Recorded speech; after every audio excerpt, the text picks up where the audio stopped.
টেকনাফে BGB ২ এর প্রশিক্ষিত কুকুরের সহায়তায় ২০,০০০ পিস ইয়াবা উদ্ধার, গ্রেফতার ১। বিস্তারিত দেখুন টেকনাফের বিশেষ প্রতিনিধি মোহাম্মদ শহীদুল্লাহ পাঠানো তথ্য ও ভিডিওতে।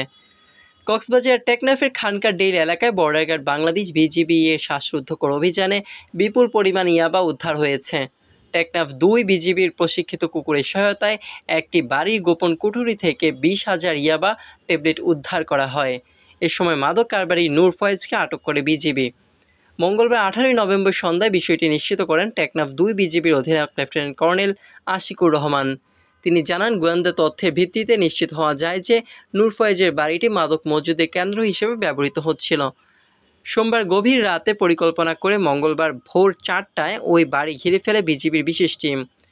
অভিযানে বাড়ির ছাদে গোপন কুঠুরি থেকে ২০,০০০ পিস ইয়াবা উদ্ধার করা হয়। এ ঘটনায় পলাতক আসামি হিসেবে মুসা আলমের ছেলে মোহাম্মদ শফিককে নামীয় আসামি করা হয়েছে। এছাড়া আরও ১-২ জন পাচারকারী পালিয়ে যায় বলে ধারণা করছে বিজিবি। পলাতকদের গ্রেফতারে অভিযান অব্যাহত রয়েছে। আটক নূর ফয়েজের বিরুদ্ধে মাদকদ্রব্য নিয়ন্ত্রণ আইনে মামলা দায়ের করে টেকনাফ মডেল থানায় হস্তান্তর করা হয়েছে।